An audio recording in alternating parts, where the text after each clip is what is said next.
अस्सलामुअलैकुम वरहमतुल्लाहि वबरकातुहू। Dear students, आज के इस लेक्चर में हम एक नए लेसन की शुरुआत करेंगे और वो है इंडियन वीवर्स। वीवर के माने होते हैं वो शख्स जो जो कपड़े वगैरह मतलब जो बुनते हैं, हम उनको क्या कहते हैं? वीवर्स कहते हैं। ओके, तो फर्स्ट ऑफ ऑल आइए हम इस लेसन के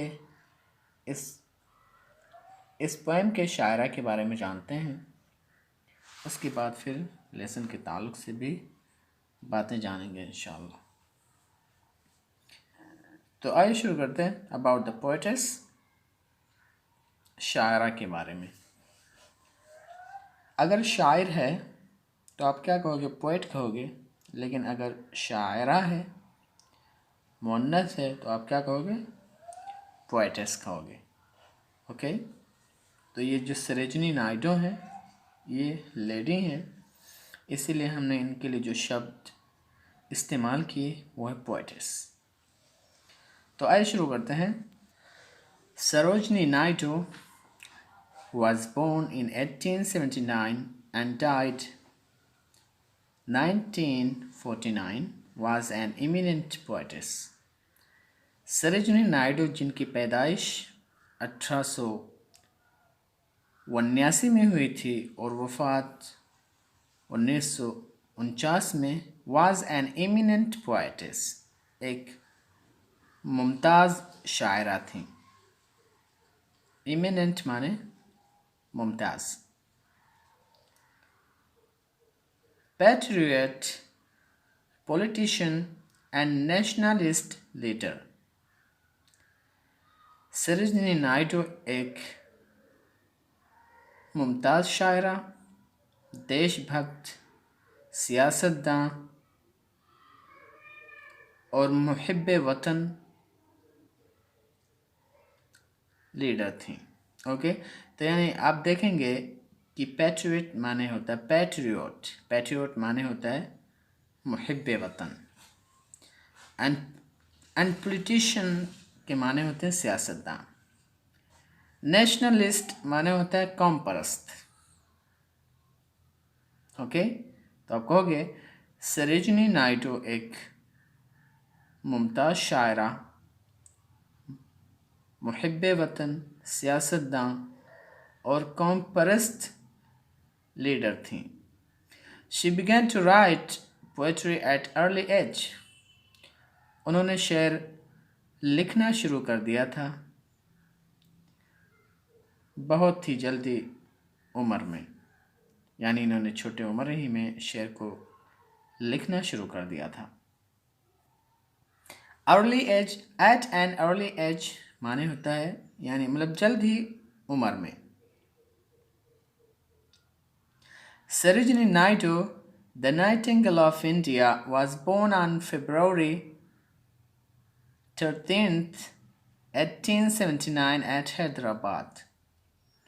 सरोजिनी नायडू जो कि इंडिया के बुलबुल के तौर पे जानी जाती हैं, इनकी पैदाइश 13 फरवरी 1879 को हैदराबाद में हुई थी।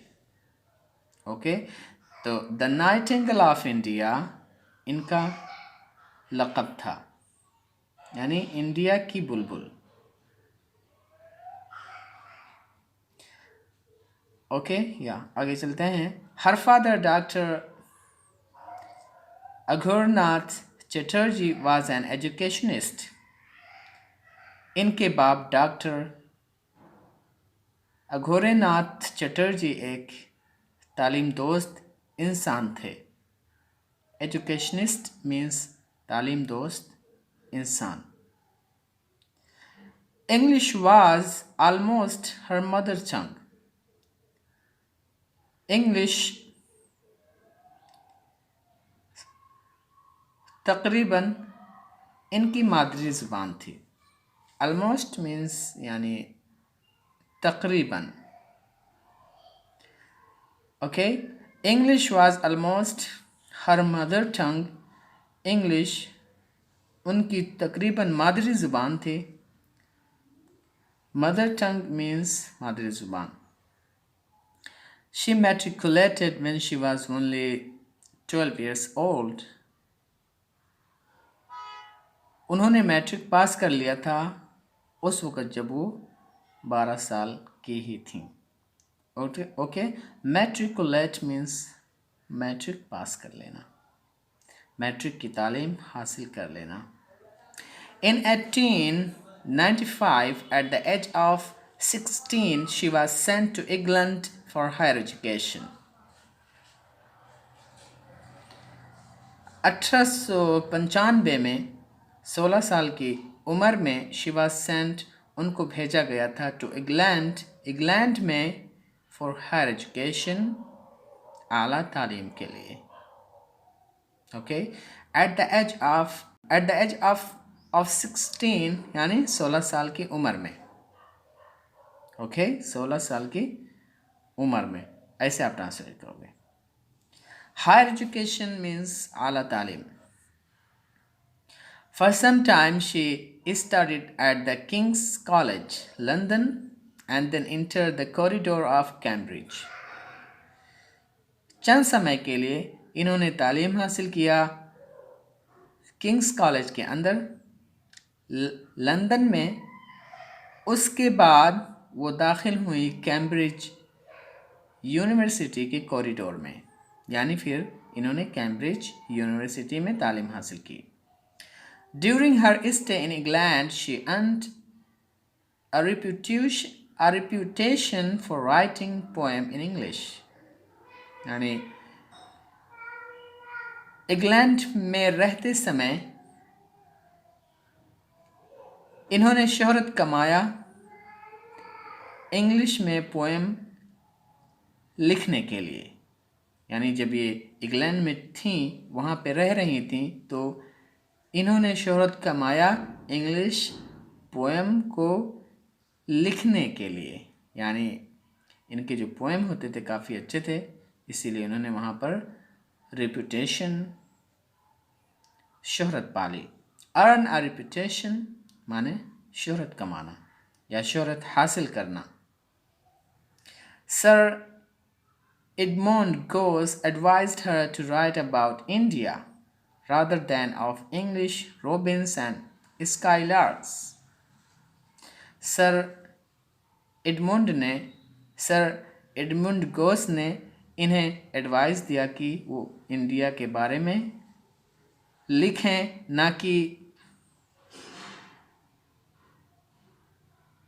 इंग्लिश रॉबिन्स और स्काई लार्क्स के ताल्लुक़ से लिखें. यानी ये जो सर थे एडमंड गोस, इन्होंने इन्हें मशवरा दिया कि आप इंडिया के ताल्लुक़ से शेर लिखें, ना कि इंग्लैंड के ताल्लुक़ से, इंग्लैंड के रॉबिन्स और स्काई लार्क्स के ताल्लुक़ से. As a result of this advice, she set her initiative verses on fire. उनके इस एडवाइस की वजह से she set her initiative verses on fire, उन्होंने अपने शुरुआती नज़मों को आग लगा दिया. Okay, set something on fire means आग लगा देना. यानी जब सर एडमंड घोस ने इन्हें एडवाइस दिया कि आप इंग्लिश लोगों के ताल्लुक़ से शेर ना लिखें, बल्कि इंडिया के ताल्लुक़ से अगर आप शेर लिखें तो काफ़ी अच्छी बात है, तो इन सरोजिनी नायडू ने इस एडवाइस की वजह से इनके जो शुरुआती शायर थे, नज़म थे, उन्होंने इसे आग लगा दी. Thereafter, उसके बाद song after song straight from the soil of Indian began to flow from his pen. गाने पे गाने, शेर पे शेर सीधे इंडिया की ज़मीन से इनके पेन से बहने लगे. यानी फिर इन्होंने इंडिया के ताल्लुक़ से काफ़ी सारे पोएम्स, सॉन्ग्स वग़ैरह लिखे. आगे चलते हैं. ओके, यहाँ पर आप देखें एक वर्ड है, मतलब therefore या मतलब सॉरी मतलब thereafter, यानी इसके बाद. स्ट्रेट माने सीधा। सॉइल के माने होते हैं मिट्टी। बिगेन टू फ्लो मीन्स बहना शुरू होना। Okay. As she began to sing of Indian fishermen, harvesters, weavers, bangle sellers, palanquin bearers, dancers, Lord Krishna, and Indian customs and traditions. फिर जो इन्होंने शेयर किए वो किस ताल्लुक से थे? वो थे इंडिया के मछुआरों के ताल्लुक से। हार्वेस्टर्स किसानों के ताल्लुक से, वीवर्स बुनकरों के ताल्लुक से, बैंगल सेलर्स और चूड़ियाँ वगैरह बेचने वालों के ताल्लुक से, पैलंकीन बेरर्स और डोलियों को ले जाने वालों के ताल्लुक से, और डांसर्स के ताल्लुक से, और इसी तरह से यानी कृष्णा जो इनके राम हैं, जो इनके लॉर्ड हैं, उनके ताल्लुक से भी, और इंडियन यानी कस्टम और ट्रेडिशन यहाँ की जो मतलब जो रिवायात हैं, जो सकाफ़ात हैं, इनके ताल्लुक से भी इन्होंने काफ़ी शेर लिखे या पोएम्स लिखे। ओके। तो आप देखेंगे कि मतलब जो फिशरमैन होता है उसके माने होते हैं मछुआरा, हार्वेस्टर्स माने खेती बाड़ी करने वाले लोग, वीवर्स माने होते हैं मतलब बुनकर, जुलाहे, बैंगल सेलर्स मीन्स जो चूड़ियाँ वगैरह जो बेचते हैं उसको हम क्या कहते हैं? Bangle sellers. पैलंकीन बेरर्स यानी मतलब जो डोली होती थी, मतलब जिसमें एक दुल्हन को उठा के लोग ले जाते थे, इसको क्या कहते हैं? डोली। तो उन लोगों के ताल्लुक से।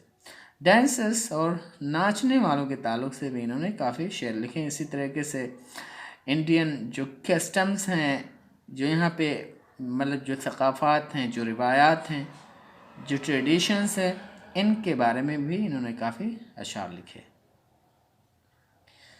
Thus she became an interpreter of the east to the west. इस तरीके से वो एक इंटरप्रेटर हो गई मशरिक़ से मगरिब के लिए। यानी हिंदुस्तानी जो मतलब जो ट्रेडिशन है, जो बातें हैं, जो ख़ासियत थी, उनको ये इंटरप्रेट करती थी वेस्ट वर्ल्ड में, इंग्लैंड में, और जो वहाँ पे और दूसरे जो कंट्री हैं उनमें। She married at the age of 19 Govind Ragula Naidu, a South Indian doctor out of her caste in spite of the position of her people. इन्होंने शादी कर ली 19 साल की उम्र में गोविंद रघुला नायडू से, जो कि साउथ इंडिया के एक डॉक्टर थे, अपने ख़ानदान के मुखालफत के बावजूद। ओके। तो इन्होंने साउथ इंडियन डॉक्टर से शादी कर ली जो कि इनके कास्ट के नहीं थे, इनके जात के नहीं थे, और इनके लोग जो थे इस बात से नाराज़ थे। इसके बावजूद भी उन्होंने 19 साल की उम्र में शादी कर ली इनसे। तो आपने यहाँ वर्ड देखा, कास्ट माने होता है जात पात। आउट ऑफ कास्ट यानी मतलब जात के बाहर। इन स्पाइट ऑफ के माने होते हैं बगैर, के बजाय, सॉरी, इन स्पाइट ऑफ माने होते हैं के बजाय। अपोजिशन मीन्स मुखालफत। Sarojini Naidu plunged herself in the struggle for freedom and became an active member of the Indian National Congress. और सरोजिनी नायडू ने अपने आप को दाखिल कर लिया इन स्ट्रगल फॉर फ्रीडम, आज़ादी के कोशिश में, and become an active member, और एक एक्टिव मेंबर हो गई नेशनल कांग्रेस पार्टी के अंदर। Gandhi ji affectionately called her the Mirabai of our times, और गांधी जी ने प्यार से हमारे टाइम की मीराबाई कहते थे। In 1947, she was made the first woman governor of Uttar Pradesh, in which capacity she died in 1949। और 1947 में ये एक औरत गवर्नर के तौर पे उत्तर प्रदेश में बनाई गई। उसी के दौरान इनकी वफ़ात हुई 1949 के अंदर, यानी ये उत्तर प्रदेश की फर्स्ट वीमन गवर्नर थी। ओके, और इसी समय इसी दौरान ये जब गवर्नर थी तो उसी समय इनका 1949 में इंतकाल हुआ। She was a gifted poetess, वो एक गिफ्टेड शायरा थी। Her books the bird of time, the broken wing and the golden threshold are very famous, और इनकी किताबें the bird of time, the broken wind and the golden threshold काफ़ी famous हैं, काफ़ी मशहूर हैं। Her poems are beautiful lyrics and highly musical, और इनके जो पोएम होते हैं काफ़ी खूबसूरत लफ्ज़ों वाले होते हैं, कलमों वाले होते हैं, और इनमें म्यूज़िक भी पाया जाता है, यानी मौसीक़ियत वाले और अच्छे खूबसूरत अल्फाज और जुमले वाले इनके शेर होते हैं।